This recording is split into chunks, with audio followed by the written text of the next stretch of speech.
Welcome back to Face the Nation. Last week, a former Facebook employee told lawmakers that the company knew its products were harmful to children and teens, stoked political division, and spread disinformation. To help explain it all, we now go to CBS News cybersecurity analyst Chris Krebs. Good morning to you. Morning, Margaret.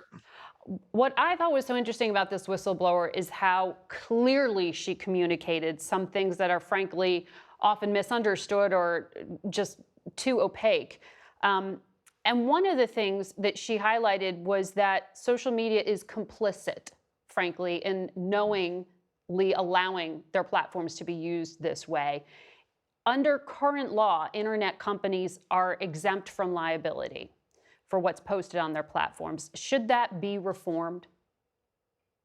Oh, absolutely. I think there were three takeaways that I had, at least, from her testimony and then the 60 Minutes piece last week. First was, yes, in fact, she was very well prepared and was very articulate in the way she communicated the issues. The second is that effectively what we're talking about, Facebook and others, are data monopolies. They control the information and they control what's released and available to the public. And the third piece, as you point out, the Communications Decency Act of 96 or 7, Section 230, that provides immunity to these data companies, these tech platforms and others, needs to be reformed, and that the algorithms and the advertisements and the other ways that the companies generate revenue should very likely be, those protections should be stripped away. So one of the things that she described was how outrage generates more engagement, that it is literally embedded in the technology to feed the extremes and continue to feed them. Who takes on a bigger role to try to offset some of that? Well, when you step back and you look at whether it's disinformation, misinformation, or just online discourse, you have to split it up into a supply and demand problem, as I see it. And on the demand side, there is still a significant amount of interest and uptake for a lot of the rage that you mentioned. But the platforms, as we've been talking about, have they generate revenue. They get more engagement. For them is a good thing, and those are the sorts of things that we need to take a harder look at. But as I already mentioned, the biggest issue here is that we do not have enough insight and information around these algorithms and what drives the sprawl of information. And so I've likened it to we're in a post-Enron moment where we don't have enough visibility. There's not enough transparency. And so we're going to need some equivalent of Sarbanes-Oxley that requires these platforms to provide access to security researchers, to journalists, to regulators. And yes, regulation is absolutely should be on the table for Congress. And I think this is one of those few areas right now where we have an opportunity for bipartisan engagement. And it's interesting because an AP poll done recently shows that there is recognition that misinformation is a problem and there is bipartisan support. It's just kind of figuring out how to do it. That's the challenge. You know, one of the other places that I know you've looked at that there is some misinformation is on TV, on cable news. And there was a report done by Reuters this week saying that the network AT&T helped build a far-right channel. AT&T denied this, that they had no financial interest in this. But how significant do you think these other platforms are in spreading information that is manipulative? I think that's got to be part of the conversation, the online platforms, because today we might be talking about social media platforms.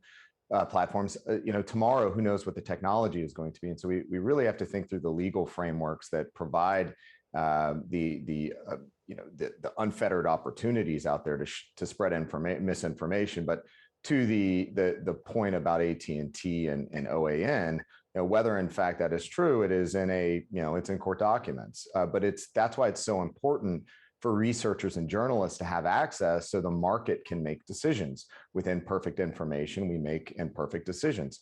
But this allows the market to vote with their dollars. And I'm probably switching off AT&T personally to another wireless carrier. So this is the sort of information we need more broadly so that the market can make decisions and that we can make informed, sound policy going forward. talking about politics, you ran the rumor control site for the 2020 election. In your previous role, when you were within Homeland Security, what you said and the work you did on that is one of the reasons why President Trump fired you. Last night, he again stood at a rally in Iowa and called for the complete overhaul of our election systems. These calls are not going away.